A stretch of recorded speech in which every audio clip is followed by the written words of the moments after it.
নমস্কার বন্ধুরা, বাংলা জিওপলিটিক্স চ্যানেলে আপনাদের সকলকে স্বাগত। আজ আমরা এমন একটি ভাষণ নিয়ে আলোচনা করব যা শুধুমাত্র ভারতের নয়, গোটা বিশ্বের কূটনৈতিক মহলে আলোড়ন ফেলে দিয়েছে। আমরা কথা বলছি ভারতের বিদেশ মন্ত্রী ডক্টর এস জয়শঙ্করের রাষ্ট্রসংঘের সাধারণ পরিষদে দেওয়া সেই ঐতিহাসিক ভাষণ নিয়ে। এই ভাষণটি কেবল কয়েকটি পাতার লিখিত বক্তব্য ছিল না, এটি ছিল একবিংশ শতাব্দীর নতুন ভারতের আত্মবিশ্বাসী কণ্ঠস্বর, যা বিশ্বের সামনে ভারতের অবস্থান, ভারতের দর্শন এবং ভারতের ভবিষ্যৎ পরিকল্পনাকে দ্ব্যর্থহীন ভাষায় তুলে ধরেছে।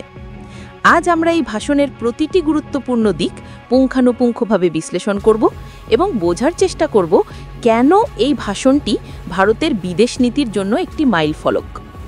রাষ্ট্রসংঘের মঞ্চ, যেখানে বিশ্বের সমস্ত বড় বড় নেতারা উপস্থিত। এমন এক সময়ে এই ভাষণটি দেওয়া হয়েছিল যখন গোটা বিশ্ব একাধিক সংকটের মধ্যে দিয়ে যাচ্ছে। একদিকে ইউক্রেন যুদ্ধ, অন্যদিকে মধ্যপ্রাচ্যের অস্থিরতা, অর্থনৈতিক মন্দার আশঙ্কা, জলবায়ু পরিবর্তনের ভয়ঙ্কর প্রভাব এবং গ্লোবাল সাউথ বা উন্নয়নশীল দেশগুলোর অধিকারের প্রশ্ন। ঠিক এমনই এক জটিল পরিস্থিতিতে ভারতের বিদেশমন্ত্রী যে বার্তা দিলেন তা ছিল অত্যন্ত শক্তিশালী এবং সময়োপযোগী। ভাষণের শুরুতেই জয়শঙ্করজি রাষ্ট্রসংঘকে তার নিজের দায়িত্বের কথা মনে করিয়ে দেন।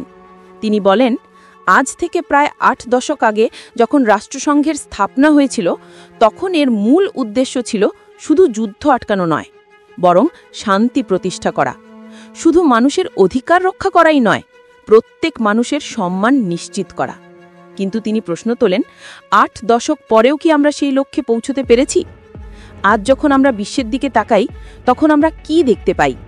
তিনি স্পষ্টভাবে উল্লেখ করেন ইউক্রেন এবং গাজার সংঘাতের কথা, যা গোটা বিশ্বকে নাড়িয়ে দিয়েছে। কিন্তু এর পাশাপাশি তিনি সেই সব ছোট ছোট সংঘাতের কথাও বলেন, যা হয়তো আন্তর্জাতিক সংবাদ মাধ্যমের শিরোনামে আসে না, কিন্তু সেখানেও প্রতিদিন মানবতা ক্ষতবিক্ষত হচ্ছে। তিনি দুঃখ প্রকাশ করে বলেন যে 2030 সালের মধ্যে টেকসই উন্নয়ন বা এসডিজির যে লক্ষ্যমাত্রা ঠিক করা হয়েছিল, তার অগ্রগতি অত্যন্ত হতাশাজনক। এর থেকে বোঝা যায় যে বিশ্ব তার প্রতিশ্রুতি রক্ষা করতে ব্যর্থ হচ্ছে। এরপর তিনি উন্নত দেশগুলোর দ্বিমুখী নীতির তীব্র সমালোচনা করেন। জলবায়ু পরিবর্তন নিয়ে কথা বলতে গিয়ে তিনি বলেন, উন্নত দেশগুলো বারবার প্রতিশ্রুতি দেয়, বড় বড় কথা বলে, কিন্তু যখন দায়িত্ব নেওয়ার সময় আসে তখন তারা পিছিয়ে যায়। তিনি প্রশ্ন তোলেন যে যদি জলবায়ু পরিবর্তনের বিরুদ্ধে পদক্ষেপই না নেওয়া হয়, তাহলে জলবায়ু ন্যায় বিচার বা ক্লাইমেট জাস্টিসের আশা আমরা কিভাবে করব? একইভাবে করোনা মহামারীর সময়ের কথা তিনি তুলে ধরেন। যখন গোটা বিশ্ব মহামারীর সঙ্গে লড়ছে, তখন কিছু উন্নত দেশ শুধুমাত্র নিজেদের কথাই ভেবেছে। ভ্যাকসিনের ওপর অধিকার জাহির করে তারা ভ্যাকসিন জাতীয়তাবাদের জন্ম দিয়েছে। এমনকি ভ্রমণের ক্ষেত্রেও বৈষম্য করা হয়েছে। এই সংকট প্রমাণ করে দিয়েছে যে বিশ্বজুড়ে সমতা এবং সহযোগিতার কতটা অভাব রয়েছে। তবে ভাষণের যে অংশটি সবচেয়ে বেশি আলোড়ন সৃষ্টি করেছে তা হলো সন্ত্রাসবাদ নিয়ে ভারতের কঠোর অবস্থান। কোনো দেশের নাম না করেও তিনি দ্ব্যর্থহীন ভাষায় সন্ত্রাসবাদের আঁতুড়ঘর পাকিস্তানের দিকে আঙুল তোলেন। তিনি বলেন, কোনো দেশই সন্ত্রাসবাদকে তাদের রাষ্ট্রীয় নীতি হিসেবে ব্যবহার করতে পারে না। যখন কোনো দেশ সন্ত্রাসবাদকে মদত দেয়, সন্ত্রাসীদের আশ্রয় দেয় এবং তাদের প্রকাশ্যে সম্মান জানায়, তখন তাদের অবশ্যই নিন্দা করা উচিত। তিনি হুঁশিয়ারি দিয়ে বলেন যে সন্ত্রাসবাদকে যারা অন্যের বিরুদ্ধে অস্ত্র হিসেবে ব্যবহার করে, তাদের মনে রাখা উচিত সেই সন্ত্রাসবাদ একদিন তাদের নিজেদের দিকেই ফিরে আসবে।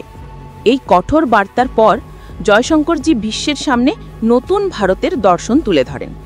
তিনি 3টি মূল মন্ত্রের কথা বলেন: আত্মনির্ভরতা, আত্মরক্ষা এবং আত্মবিশ্বাস। প্রথমত, আত্মনির্ভরতা। এর অর্থ হল সেলফ রিলায়েন্স।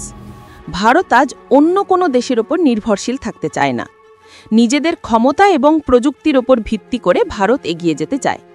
চন্দ্রযান 3 এর সাফল্য, ভারতে তৈরি করোনা ভ্যাকসিন, যা দিয়ে ভারত শুধু নিজের দেশের মানুষকে নয়, বিশ্বের 100টিরও বেশি দেশকে সাহায্য করেছে, এবং ভারতের ডিজিটাল পেমেন্ট সিস্টেম ইউপিআই, যা আজ গোটা বিশ্বে প্রশংসিত হচ্ছে। এগুলোই আত্মনির্ভর ভারতের উদাহরণ। দ্বিতীয়ত, আত্মরক্ষা। এর অর্থ হল সেলফ ডিফেন্স। ভারত একটি শান্তিপ্রিয় দেশ, কিন্তু তার মানে এই নয় যে ভারত নিজের সুরক্ষা নিয়ে কোনো আপোষ করবে না। সন্ত্রাসবাদের বিরুদ্ধে জিরো টলারেন্স নীতি, নিজেদের সীমান্ত রক্ষা করার জন্য দৃঢ় পদক্ষেপ এবং বিশ্বের যে কোনো প্রান্তে বিপদে পড়া ভারতীয়দের উদ্ধার করার জন্য অপারেশন গঙ্গা বা অপারেশন কাবেরীর মতো অভিযান চালানো, এগুলোই আত্মরক্ষার পরিচয়। এবং তৃতীয়ত, আত্মবিশ্বাস। এর অর্থ হল সেলফ কনফিডেন্স। ভারত আজ বিশ্বের সবচেয়ে জনবহুল দেশ এবং পঞ্চম বৃহত্তম অর্থনীতি। ভারত তার প্রাচীন সভ্যতা, সংস্কৃতি এবং গণতান্ত্রিক মূল্যবোধ নিয়ে গর্বিত। এই আত্মবিশ্বাসের উপর ভর করেই ভারত আজ বিশ্বের মঞ্চের নেতৃত্ব দেওয়ার জন্য প্রস্তুত। তিনি স্পষ্টভাবে বলেন, ভারত সবসময় তার পছন্দের স্বাধীনতা বজায় রাখবে এবং গ্লোবাল সাউথ বা উন্নয়নশীল দেশগুলোর কণ্ঠস্বর হয়ে থাকবে। তিনি বলেন, ভারত আজ বিশ্বমিত্র অর্থাৎ বিশ্বের বন্ধু হিসেবে নিজেকে প্রতিষ্ঠা করতে চায়। সবশেষে তিনি রাষ্ট্রসংঘের সংস্কারের ওপর জোর দেন। তিনি বলেন, আজকের বিশ্বে রাষ্ট্রসংঘের শিক্ষা পরিষদ বা ইউএনএসসি এর গঠন অত্যন্ত পুরনো এবং এটি বর্তমান বাস্তবতাকে প্রতিফলিত করে না। আফ্রিকা এবং ল্যাটিন আমেরিকার মতো মহাদেশের কোনো স্থায়ী প্রতিনিধিত্ব নেই, যা অত্যন্ত অবিচার। তিনি বলেন, এই ঐতিহাসিক অবিচারের অবসান হওয়া উচিত এবং নিরাপত্তা পরিষদে স্থায়ী এবং অস্থায়ী সদস্য সংখ্যা বাড়ানো উচিত। ভারত যে এই বৃহত্তর দায়িত্ব নেওয়ার জন্য প্রস্তুত, সেই বার্তাও তিনি স্পষ্টভাবে দিয়ে দেন। বন্ধুরা, ডক্টর এস জয়শঙ্করের এই ভাষণটি ভারতের বিদেশ নীতির এক যুগান্তকারী পরিবর্তনকে চিহ্নিত করে। এই ভাষণটি এক নতুন ভারতের প্রতিচ্ছবি, যে ভারত নির্ভীক, স্পষ্ট এবং আত্মবিশ্বাসী, যে ভারত শুধু নিজের স্বার্থ নিয়ে ভাবে না, বরং গোটা বিশ্বের শান্তি এবং সমৃদ্ধির জন্য কাজ করতে চায়। এই নতুন ভারত একবিংশ শতাব্দীতে তার ন্যায্য স্থান অর্জন করতে প্রস্তুত। আপনারা এই বিষয়ে কি ভাবছেন আমাদের কমেন্ট সেকশনে অবশ্যই জানান। ভিডিওটি ভালো লাগলে লাইক করুন, বন্ধুদের সাথে শেয়ার করুন এবং বাংলা জিওপলিটিক্স চ্যানেলটিতে সাবস্ক্রাইব করতে ভুলবেন না। ধন্যবাদ। জয় হিন্দ।